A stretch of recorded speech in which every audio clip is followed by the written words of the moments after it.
Boa noite a todos, mais uma vez. Que a graça de Jesus seja derramada sobre a sua vida, de maneira especial. A vida modelada pelo Evangelho. Esse é o nosso tema maior. É uma imersão, um mergulho que nós estamos dando desde o início do ano no Evangelho de Mateus. E a pergunta é: como Jesus viveria a sua vida? Se na sua pele Jesus estivesse, como ele viveria a sua vida? De repente, uma crise conjugal, de repente, um período de dificuldades financeiras, de repente, o desemprego. Se Jesus estivesse na sua pele, como ele viveria a sua vida? Para a gente pensar. O que é que nós vimos até agora? Entramos naquele bloco de situações práticas. Sermão da Montanha, capítulo 5, versículos 21 a 26. A situação fática, a irritação com os irmãos. O que a justiça dos fariseus preconizava e ensinava? Não matar. Eu, porém, vos digo, a justiça do reino, não ceder à raiva nem ao desprezo.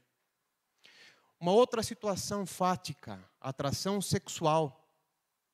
Nós não somos alfaces, nós somos seres humanos. E a sexualidade tem tudo a ver comigo e com você, com todos nós. O que dizia a justiça dos fariseus? Não fazer sexo.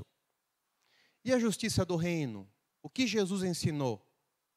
Algo um pouco diferente, algo mais profundo. Não cultivar a luxúria. Uma outra situação fática, insatisfação com o cônjuge. O que dizia a justiça dos fariseus? Dar carta de divórcio.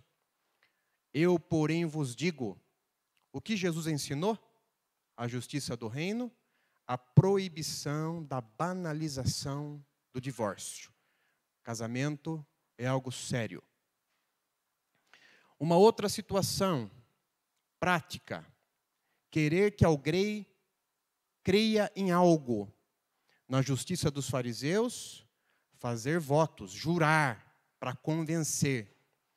E a justiça do reino? Eu, porém, vos digo, dizer apenas como as coisas são ou não são. Sim, sim, não, não. A proibição da manipulação verbal. E o que nós vimos na semana passada? Situação fática, ser ferido. O que a justiça dos fariseus preconizava, ensinava? Olho por olho, dente por dente. Infligir o mesmo ferimento ao agressor. O que a justiça do reino, o que Jesus ensinou? Não ferir, mas ajudar aquele que o feriu. Grosso modo, nós podemos dizer que a justiça dos fariseus tem a ver com um bom comportamento. Um bom comportamento. Agora, a justiça do reino de Deus olha um pouco mais profundamente. A justiça do reino de Deus tem a ver com a transformação do coração. A transformação do coração. Não basta ajustar-se ao comportamento correto.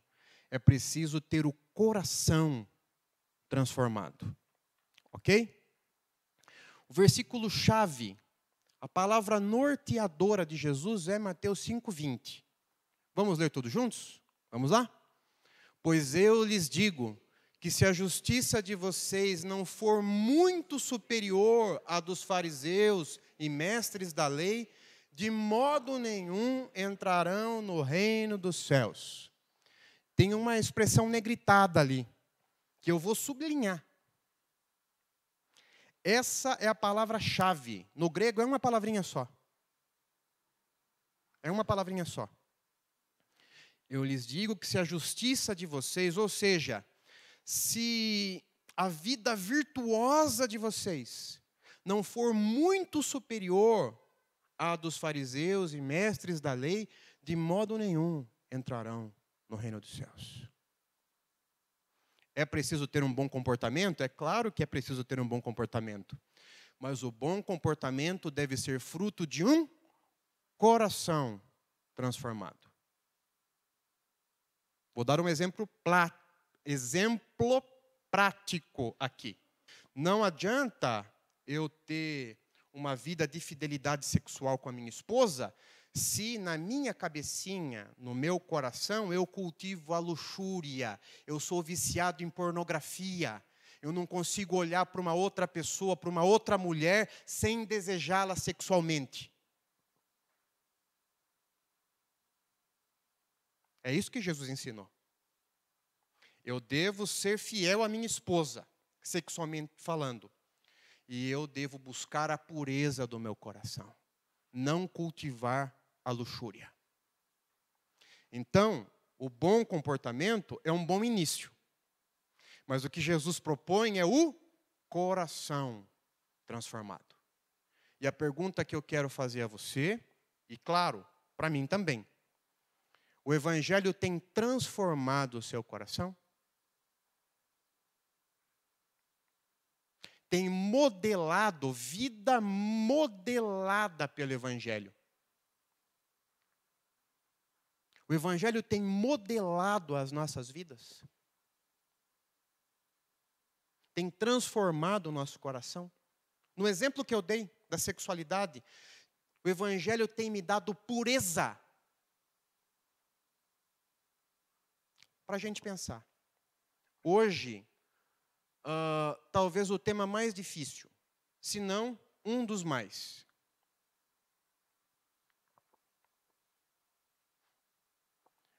Você ama o seu inimigo? Amo. Quero uma morte assim para ele, bem lenta. Não quero que ele morra rápido, subitamente. Uma morte bem lenta.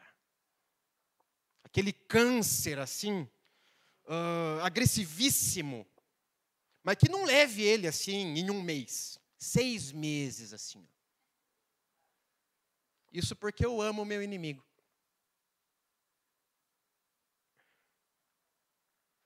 Você ama o seu inimigo? Ah, pastor, eu não tenho inimigo. Ah, anjo. Anjo, anja. Aqui não é lugar para você. Vai para o céu. Aqui é lugar de pecador, de pecadora. Você ama o seu inimigo? O seu desafeto. O que você sente por ele? Que difícil, né? Mas vamos lá. Está na Bíblia. Tem a ver com a justiça dos fariseus e para nós tem a ver com a justiça do reino. Vamos encarar. Vocês ouviram o que foi dito: ame o seu próximo e odeie o seu inimigo. Tá para nós, né? O versículo 43 a gente aplica. Tá fácil para nós. Mas eu lhes digo: amem os seus inimigos e orem por aqueles que o perseguem, para que vocês venham a ser filhos de seu Pai que está nos céus, porque Ele faz raiar o seu sol sobre maus e bons e derrama chuva sobre justos e injustos. Se vocês amarem aqueles que os amam, que recompensa receberão? Até os publicanos fazem isso. E se vocês saudarem apenas os seus irmãos, o que estarão fazendo demais? Até os pagãos fazem isso. Portanto, sejam perfeitos, como perfeito é o Pai Celestial de vocês. Vamos orar?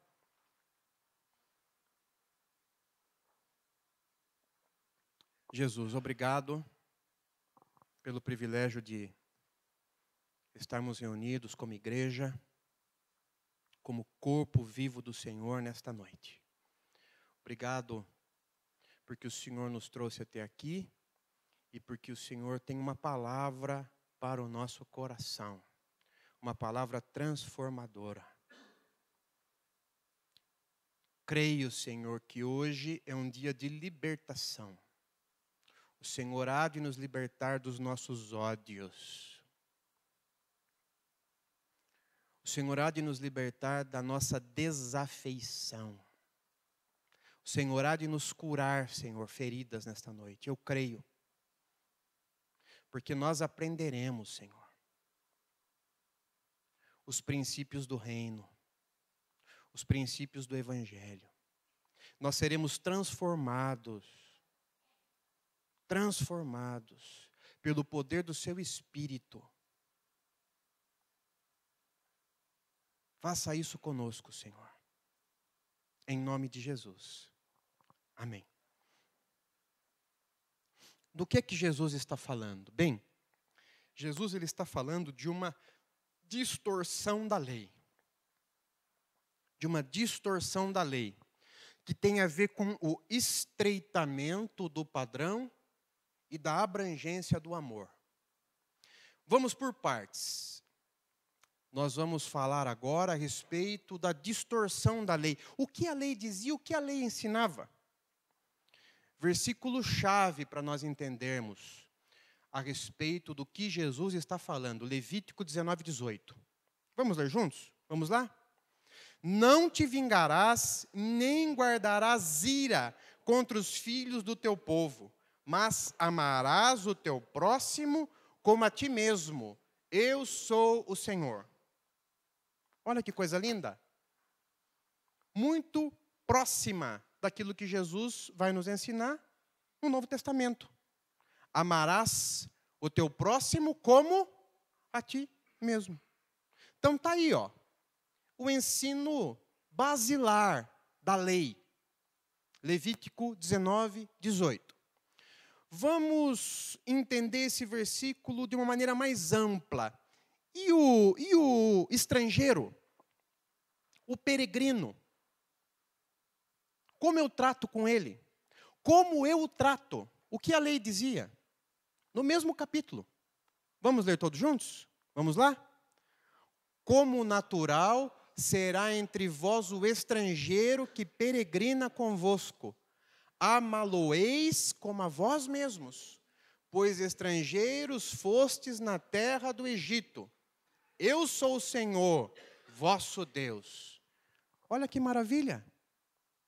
Como é que você vai tratar o peregrino, o estrangeiro? Com diferença? Não.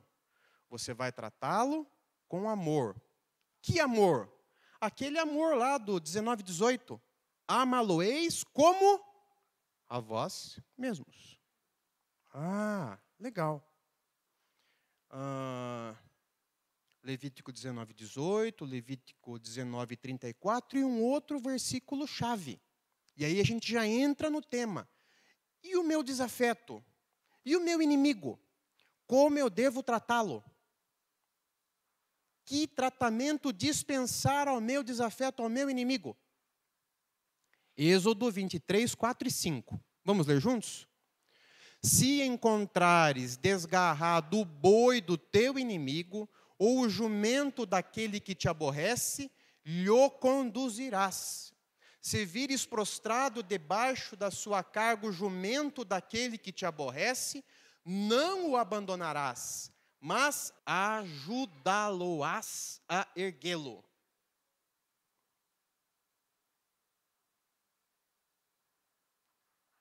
Olha que coisa linda. A lei diz isso. Como é que você trata o seu inimigo? Prejudicando? Puxando o tapete? Urdindo o mal contra ele? Não. Se você encontrar o boi do teu inimigo, ou o jumento daquele que te aborrece, desgarrado, lhe conduzirás. Se vires prostrado debaixo da sua carga o jumento daquele que te aborrece, não o abandonarás, mas ajudá-lo-ás a erguê-lo.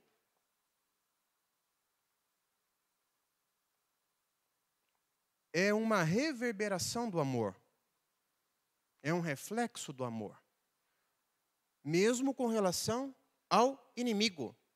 aquele que o aborrece. Em linhas gerais, a lei dizia isso, ensinava isso, preconizava isso. Amor, como você ama você mesmo, amor ao diferente, ao peregrino, ao estrangeiro, o mesmo amor que você tem para com você, estenda para com o peregrino, para com o estrangeiro, e no caso do inimigo, não o prejudique. Não o prejudique, podendo ajudá-lo, ajude-o. Ame-o. Era o que a lei dizia. Porém, o estreitamento do padrão e da abrangência do amor. Nos tempos de Jesus, o que acabou acontecendo? Acabou acontecendo exatamente isso daqui, ó. Não te vingarás, nem guardarás ira contra os filhos do teu povo, mas amará o teu próximo, e não mais como a ti mesmo. Amará o teu próximo. Então, houve um estreitamento, uma redução daquilo que a lei dizia. A lei dizia que nós deveríamos amar como nós amamos a nós mesmos. Nos tempos de Jesus, um estreitamento. Amarás o teu próximo. E o que mais? O que mais que houve nos tempos de Jesus? Levítico, capítulo 19, versículo 2, começa dizendo: fala a toda a congregação dos filhos de Israel e dize-lhes. Eles restringiram a abrangência do mandamento, da lei, uma lei que dizia para amar, eles restringiram isso aos filhos de Israel. Aos filhos de Israel. Eu devo amar os filhos de Israel. Eu devo estender o meu amor aos filhos de Israel. Aquele que é diferente de mim, aquele que é de um outro povo, já começa a ficar de fora. Eu devo amar os filhos de Israel. Eu devo amar os crentes. Eu devo amar os da igreja. Quem não é da igreja já cai para um segundo nível. Gente de uma outra categoria. Não preciso amá-los. Eu sou chamado para amar a igreja, os meus irmãos e as minhas irmãs. Esses eu devo amar. Mas aquele que não faz parte da congregação do povo de Deus, eu não preciso amar. O que eu estou querendo mostrar para vocês é que houve uma distorção da lei. E que tipo de distorção? Um estreitamento do padrão. Aquele amor que eu devo ter, como eu amo a mim mesmo, isso foi estreitado. Eu devo amar. Eu devo amar. Eu devo amar. Quem? Qual é a abrangência? Eles pegaram o mandamento e focalizaram neles mesmos. Eu devo amar os filhos de Israel. Eu devo amar os meus irmãos, os filhos de Israel. A justiça dos fariseus pegou essa distorção e foi além. Porque olha só o que virou. Vamos ler juntos? Vamos lá? Vocês ouviram o que foi dito. Vamos juntos? Ame o seu próximo e odeie o seu inimigo. Da distorção, chegamos nisso. Chegamos nesse ponto. Ame o seu próximo e odeie o seu inimigo. Odeie o seu inimigo. Nos tempos de Jesus, a justiça dos fariseus tinha a ver com uma espiritualidade baseada na dinâmica da recompensa-vingança. Mateus 5, 46, 47 nos mostra isso de uma maneira explícita. Porque se amarde os que vos amam, aí, a recompensa. Eu amo aquele que me ama. Eu amo aquele que me ama. Se você amar, você terá a recompensa do meu amor. Se você me odiar, eu darei a você também o meu ódio. É a vingança. Eu gosto de quem gosta de mim. Quem não gosta de mim, eu também não gosto. Isso, de um jeito ou de outro, toca você ou não? Eu gosto de quem gosta de mim. Filho, escute uma coisa, aprenda, não seja bobinho. Você tem que gostar de quem gosta de você. Quem não gosta de você, ó.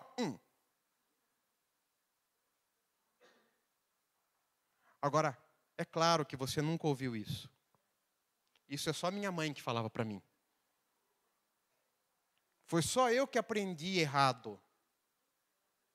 Dessa maneira, a viver essa dinâmica da recompensa-vingança. A gente gosta de quem gosta da gente. Quem não gosta da gente, o que recebe da gente? Eu diria que indiferença já é um estado avançado. É quando você já virou um Dalai Lama. Antes disso, você sente asco, você sente raiva, você odeia a pessoa. Daí, chegamos um dia na tal da indiferença. Ame o seu próximo e odeie o seu inimigo. O que é isso? É uma espiritualidade, é uma vida baseada na dinâmica da recompensa-vingança. Se me amarem, eu amo. Se me odiarem, eu odeio. Recompensa-vingança. Ok? Mas eu sei que com você não é assim. Eu sei que você, já no início do culto, né? É um anjo, é uma anja. Então você nem sabe do que eu estou falando. Não é mesmo? John Stott vai nos ajudar. Ele diz assim: a vida da velha e decaída humanidade baseia-se na justiça rude, que se vinga das injúrias e retribui os favores. Não é essa a dinâmica da vida? Se você me ajuda, eu ajudo você. Se você puxa o meu tapete, eu puxo o seu tapete também. Se você me facilita a vida, eu facilito a sua. Se você apurrinha a minha vida, eu me vingo de você. Recompensa a vingança. E é assim que a maioria das pessoas vive a vida. E vou dizer uma coisa triste agora. É assim que a maioria dos cristãos vive a vida. Na justiça dos fariseus. Que tem a ver com a espiritualidade baseada na dinâmica da recompensa-vingança. Se vinga das injúrias e retribui os favores.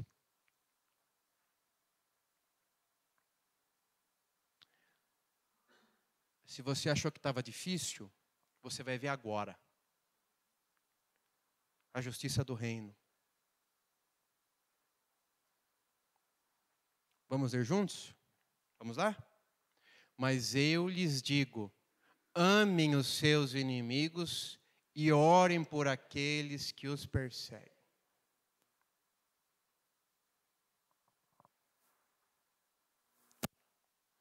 Quem aqui consegue?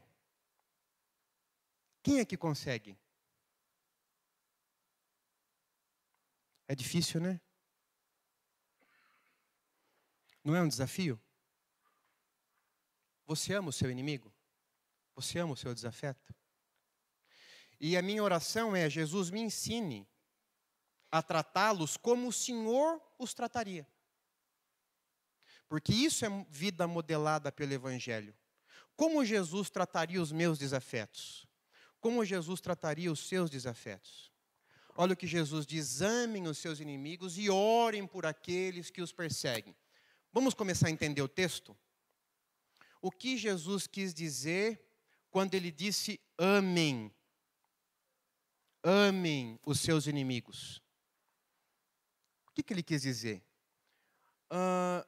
Qual é a palavrinha no texto grego que talvez, de repente, nos ajude a compreender essa palavra de Jesus, que para nós é impossível. Como é que eu vou amar o meu inimigo? Eu não consigo. Me prejudicou, me caluniou, puxou meu tapete, me feriu, destruiu minha vida, destruiu minha família. Eu estou doente. Como é que eu vou amar essa pessoa? Como é que eu vou morrer de amores por essa pessoa? Eu não consigo.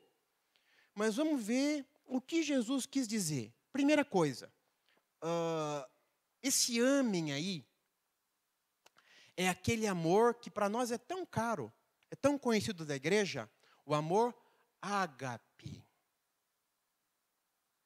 Ágape. Esse é o verbo que Jesus usa. O ágape. Então é assim, ágape os seus inimigos. Esse é o verbo que Jesus usou. Agora, o que o amor ágape quer dizer? Qual é a luz que o amor ágape pode trazer à nossa vida? O verdadeiro amor não é tanto Ai, graças a Deus. Louvado seja o nome do Senhor. Aleluia, igreja. Olha a salvação chegando. O verdadeiro amor não é tanto um sentimento, mas antes um trabalho prático, humilde e sacrificial. Clareou? Sim ou não? Clareou um pouquinho? Quando Jesus usa a expressão, o verbo ágape, Jesus não está falando propriamente de um sentimento. Antes, um trabalho prático, humilde e sacrificial. Nós precisamos fazer essa diferenciação para a gente entender o texto. Amar tem a ver com fazer o bem. Gostar é um sentimento. Jesus não disse que eu tenho que ter um sentimento pelo meu inimigo. Jesus disse que eu tenho que fazer o bem. Eu tenho que ter uma atitude de bem.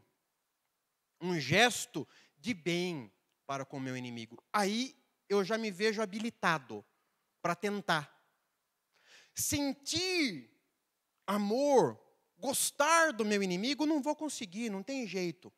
Mas, talvez pela graça eu consiga fazer o bem. Eu consiga fazer o bem. Ele me dá o mal, mas a graça operando na minha vida, eu pego aquele mal, é a graça operando na minha vida, e operando, e eu respondo aquele mal com o bem. É isso.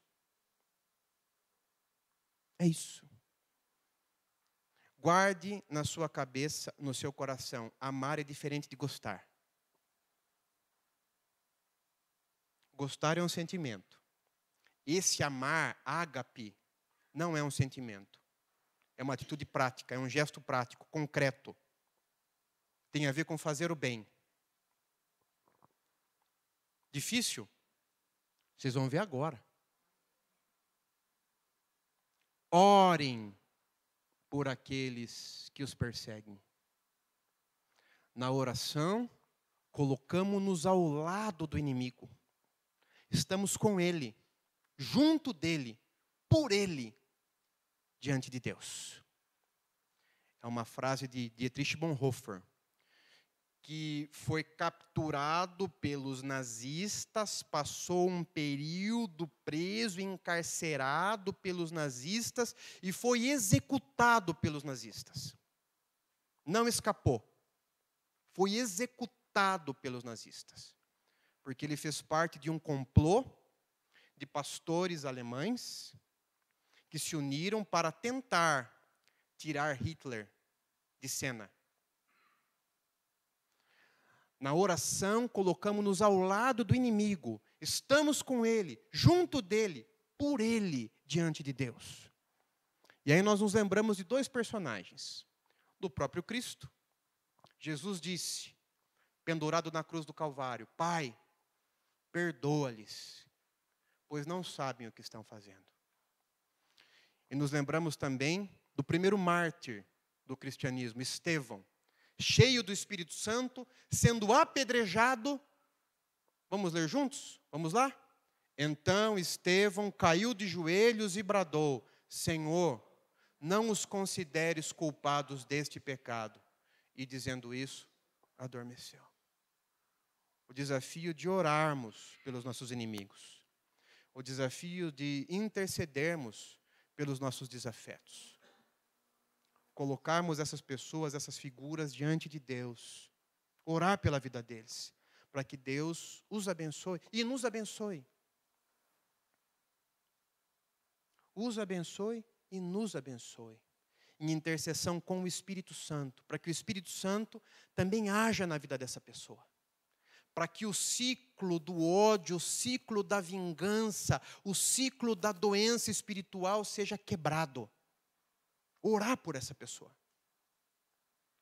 É tão complicado, Gustavo, eu sei, mas olha só o exemplo. O próprio Cristo nos ensina. Estevão, cheio do Espírito Santo, sendo apedrejado. Ele orou. É possível orarmos. É possível intercedermos por aqueles que nos perseguem. Só tem um jeito da gente quebrar o ciclo do ódio, do desejo de vingança, desse sentimento que vai nos comendo e que vai nos enfermando. Só tem um jeito: dobrarmos os nossos joelhos.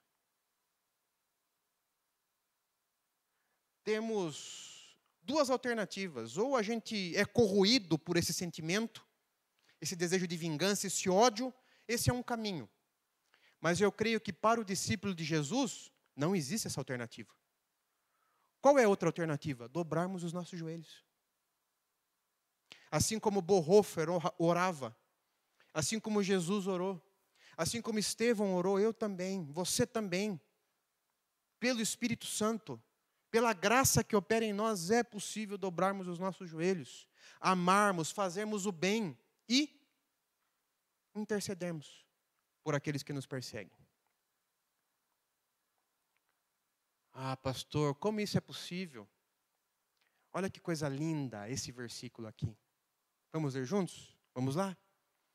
Para que vocês venham a ser filhos de seu Pai que está nos céus, porque Ele faz raiar o seu sol sobre maus e bons, e derrama chuva sobre justos e injustos.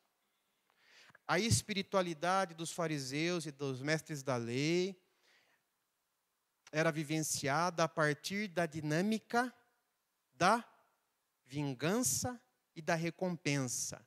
Da recompensa e da vingança. Esse é o eixo.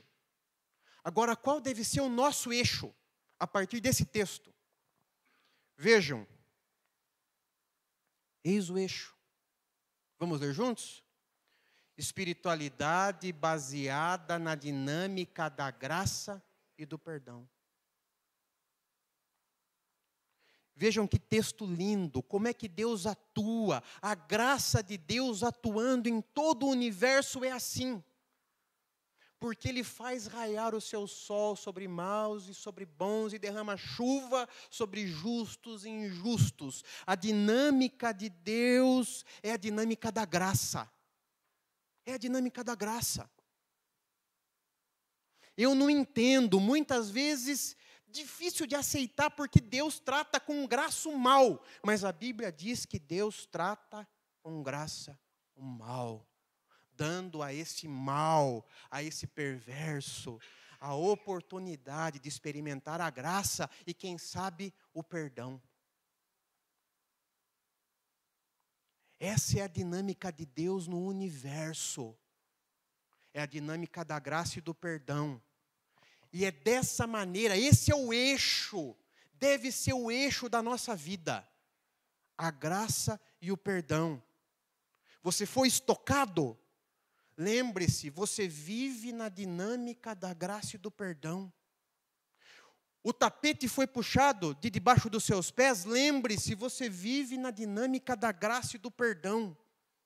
Você é discípulo, você é discípula. Você não pode optar por viver na dinâmica da recompensa e da vingança. Me fez o mal, eu vou pagar na mesma moeda 10 vezes pior. Porque quando eu sou bom, mas quando eu sou ruim, eu sou maravilhoso.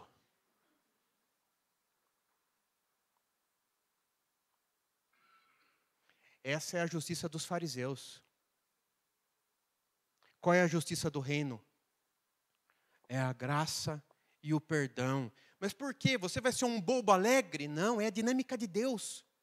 Não tem nada a ver com ingenuidade. É a dinâmica de Deus, para que vocês venham a ser filhos de seu Pai que está nos céus, porque Ele faz raiar o seu sol sobre maus e bons e derrama chuva sobre justos e injustos. É a dinâmica da graça, é isso que move o universo. É essa graça de Deus. Esse é o meu eixo. Esse é o meu eixo. Esse é o meu eixo.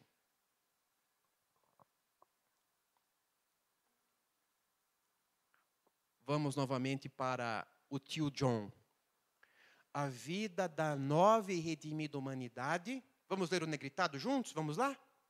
Baseia-se no amor divino, recusando-se à vingança, mas vencendo o mal com o... Onde que a gente está vivendo? Na dinâmica do inferno? Pagando mal com mal? Amargura, rancor, ódio, vingança? É dessa maneira que nós temos vivido? Ou é assim, ó? Porque se a nossa justiça não exceder, não ir além, não superar a justiça dos fariseus, de modo algum entrarão no reino de Deus. Essa é a dinâmica do reino. Baseia-se no amor divino, recusando-se à vingança, mas vencendo o mal com o bem. Gustavo, é difícil, mas é claro que é. Fácil é se vingar. Fácil é ficar cultivando ódio.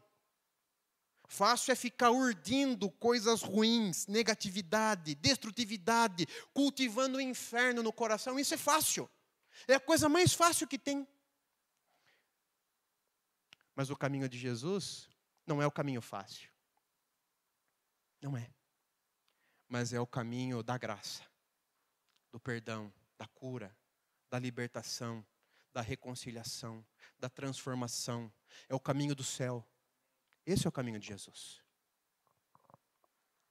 Estamos no fim. O que eu vou levar para casa?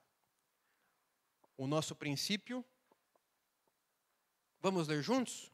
Vamos lá? Retribuir o bem com o mal é demoníaco. Retribuir o bem com o bem é humano. Retribuir o mal com o bem é divino. Onde viviam os fariseus e mestres da lei? Eu retribuo o bem com o bem. Mas se vier o mal, eu retribuo também com o mal. Agora, onde somos desafiados a viver? Pois eu lhes digo que se a justiça de vocês não for muito superior à dos fariseus e mestres da lei, de modo nenhum entrarão no reino dos céus. Muito superior, uma palavrinha só, que vai se repetir no versículo 47. Vamos ler juntos? E se saudardes somente os vossos irmãos, que fazeis de mais? Não fazem os gentios também o mesmo? Muito superior, mais, a mesma palavrinha, a palavrinha perisson, que significa exceder, ultrapassar, ser mais. Posso dizer uma coisa para você? Jesus espera mais de você. Jesus espera mais de mim. Jesus espera mais de cada um de nós.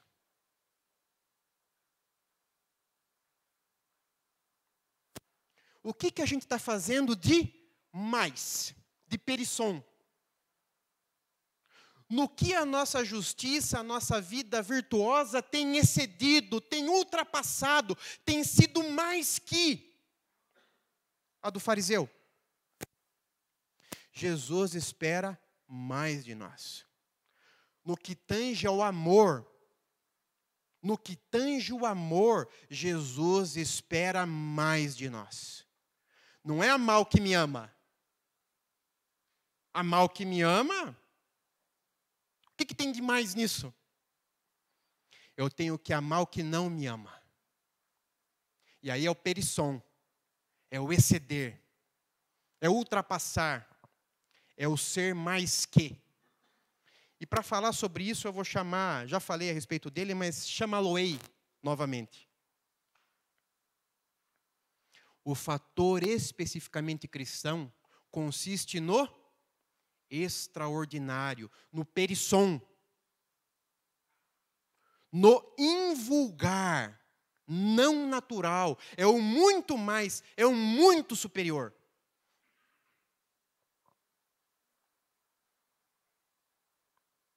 Lembrem-se, qual é o eixo da minha vida, da sua vida? É o eixo da graça. Isso só é possível atuando a graça de Deus na nossa vida. Como é que eu vou amar, fazer o bem a quem me prejudicou? É a graça. Como é que eu vou interceder por aquele que me persegue? É a graça. Mas eu sou chamado para isso. Porque Jesus espera mais de mim. Mais de mim. Porque eu sou discípulo dele. E basta ao discípulo ser como o mestre. E aí o versículo lacrador, eu diria. Portanto, sejam como perfeito é o Pai Celestial de vocês. Como é que a gente consegue ser perfeito? Tem perfeição? Não tem perfeição. Mas quando a gente roda no eixo da graça e passa a amar o nosso inimigo e a orar por aquele que nos persegue, a gente chega a uma perfeição que só Deus tem, desse amor por tudo e por todos. O amor, a misericórdia, a graça, faz com que nós experimentamos, de certa maneira, a perfeição. Que Deus nos ajude. Que Deus nos socorra nas nossas dificuldades. Obrigado pela sua palavra, que nos liberta, que nos cura e que norteia a nossa vida. Obrigado pela graça, que é o nosso eixo. Nós rodamos em torno dessa graça, desse Deus gracioso que faz chover sobre justos e injustos, que faz o sol raiar sobre bons e sobre maus. É essa graça que nos alcançou e que tem alcançado a nossa vida e que nós devemos estender a todas as pessoas. Nos ajude, Senhor. Nos ajude. Nos ajude a vencer essa violência, esse mal, essa indiferença que talvez tenha tomado conta de nós, do nosso coração. Nós somos discípulos de Jesus e como discípulos de Jesus nós queremos amar e amar sacrificialmente, fazer o bem, Senhor, e orar até por aquele que nos persegue. Nos ajude, Senhor, em seu nome. Amém.